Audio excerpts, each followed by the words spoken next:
নমস্কার বন্ধুরা, আজকে গ্রাম বাংলার অতীব প্রাচীন একটি রান্না, যেটা প্রায়শই এখন ভুলেই গেছেন মানুষরা।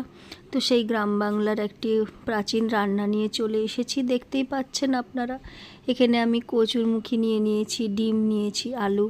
তো আজকের রান্নাটা হবে সম্পূর্ণ ডিম আর কচুমুখী দিয়ে। তো আপনারা এটা অনেকেই হয়তো ছোটোবেলায় খেয়েছেন মা মাসিদের হাতে।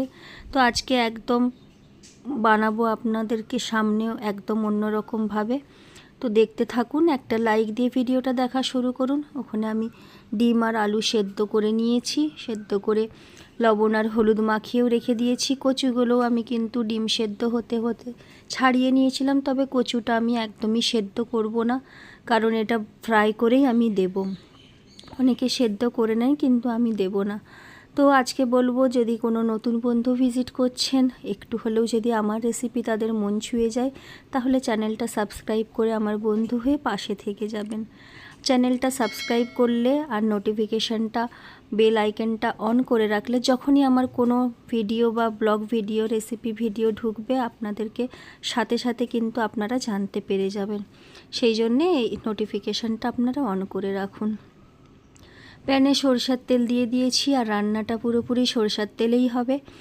ডিম, আলু আর লবণ আর হলুদ মাখিয়ে, একটু লঙ্কা গুঁড়ো মাখিয়ে আমি রেখে দিয়েছিলাম। দেখুন, এখানে লাল লাল করে আলু আর ডিমকে আমি ভেজে তুলে নিচ্ছি।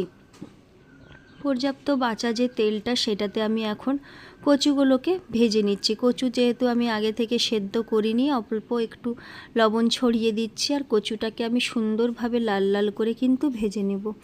অনেকে ভাবছেন যে কচু তো এমনিতেই কচুর যে একটা হড়হড় ভাবটা থাকে, তো সেদ্ধ করলে সেটা কিন্তু আরও বেশি হয়ে যায়। কিন্তু একবার এইভাবে বানিয়ে দেখবেন যে ওর হড়হড় ভাবটাও থাকবে না, আর দুর্দান্ত হয় এই রেসিপিটা। বন্ধুরা, একবার হলেও ট্রাই করবেন আপনারা।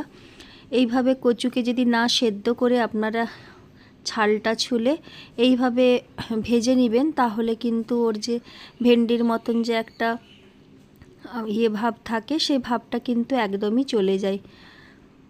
এখানে কচুগুলো দেখতেই পাচ্ছেন আমি কি সুন্দরভাবে লাল লাল করে ভেজে তুলে নিয়েছি। এইবার আমি রান্নার যেই তেলটা ছিল, সেইটাতে এলাচ, লং, দারচিনি আর তেজপাতা ফাটিয়ে ফোড়নের মধ্যে দিয়ে দিয়েছি।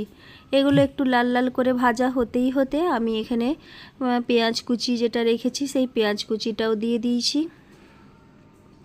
রান্নাটা সম্পূর্ণ একদম অল্প তেল মশলা দিয়েই বানাচ্ছি। একদম প্রাচীন দিনের রান্না, এটা প্রাচীনকালের।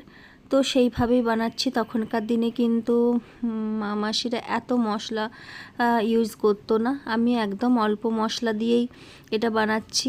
তো দেখুন, এখানে পেঁয়াজটা লাল লাল হয়ে ভাজা হয়ে যেতে অল্প একটু গ্রেট করে আদা রসুন একটু নিয়েছিলাম, গ্রেট করে 1 চামচ মতন, দুটো মিলিয়ে সেটাও একটু ভাজা ভাজা হতে দিয়ে দিয়েছি।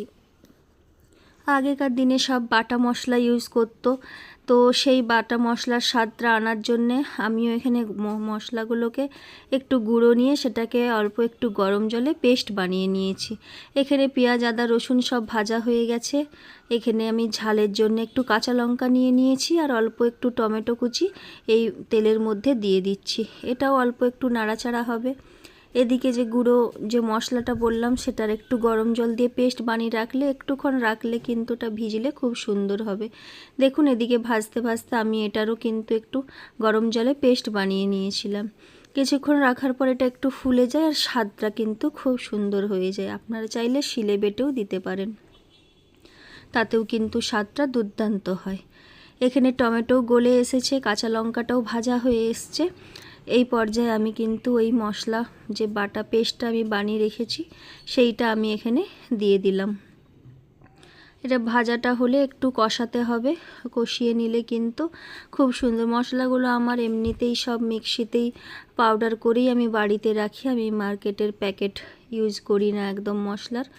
তো এটা কিছুক্ষণ নাড়াচাড়া হবে। আমি বাটি ধোয়া জলটাও এর মধ্যে অ্যাড করে দেব, দিয়ে বেশ 2 থেকে 3 মিনিট এটাকে কিন্তু আমি একটু নেড়েচেড়ে কষিয়ে নেব। ভাজা মশলাটার সাথে আমি আরেকটু জল অ্যাড করলাম বাটি ধোয়া দিয়ে। এবার আমি কষিয়ে কষিয়ে এটাকে সুন্দরভাবে কিন্তু একটা, যাতে মশলাগুলো কষানোর পর একটা ফ্লেভার বেরোয়, সেটা পুরো হয়ে যাবে।